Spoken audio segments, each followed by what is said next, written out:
શહેરના વેડ રોડ વિસ્તારમાં રહેતા બે સગા ભાઈઓ વ્યાજખોરોના ત્રાસના કારણે આર્થિક સંકટમાં ફસાઈ ગયા। 54 લાખ રૂપિયાની મુદ્દલ ચૂકવ્યા છતાં વ્યાજખોરો તેમના પર દબાણ બનાવતા એક ભાઈએ ઝેરી દવા ગટગટાવીને આપઘાતનો પ્રયાસ કર્યો।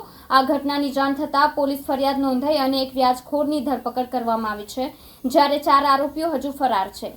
સુરતના વેડ રોડ વિસ્તારમાં રહેતા વિનોદભાઈ ખોડાભાઈ પરમાર અને તેમના મોટા ભાઈ જીતેન્દ્રભાઈ પરમાર સુરત મહાનગરપાલિકામાં નોકરી કરે છે। વિનોદભાઈ ભટાર વોર્ડ ઓફિસમાં સુપરવાઇઝર છે। વર્ષ 2008માં જીતેન્દ્રભાઈએ 7% વ્યાજ દરે 10 લાખ તેમના જ જાતિના વ્યક્તિ બિપિન હેડંબા પાસેથી લીધા હતા। સમય જતાં તેઓ વ્યાજ ભરવામાં અસમર્થ બનતા બીજી વાર વ્યાજખોરો પાસેથી વધુ નાણાં લેવા મજબૂર થયા અને કુલ 5 વ્યાજખોરો પાસેથી 74 લાખ ઉધાર લીધા। ત્રાસ એટલો વધી ગયો કે 27મી ફરવરીએ જીતેન્દ્રભાઈએ દવા ગટગટાવી અને તેમને સમીમેર હોસ્પિટલમાં દાખલ કરવામાં આવ્યા। જીતેન્દ્રભાઈ 7%ના વ્યાજે 10 લાખ, 5%ના વ્યાજે 15 લાખ, 3%ના વ્યાજે 10 લાખ અને 10%ના વ્યાજે 5 લાખ વગેરે લીધા હતા। જો કે મૂળ રકમ કરતાં અનેક ગણું વધુ ચૂકવવા છતાં વ્યાજખોરો દબાણ કરતા હતા।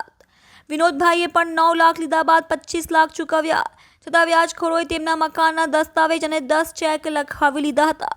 આ ત્રાસ બાદ વિનોદભાઈની ફરિયાદે આધારે ચોક બજાર પોલીસ મથકે બિપિન હેડંબા, કનુ બારિયા, મનોજ વિલાસ, પ્રકાશ સોસા અને જિજ્ઞેશ જોગડિયા વિરુદ્ધ ગુનો નોંધાવ્યો।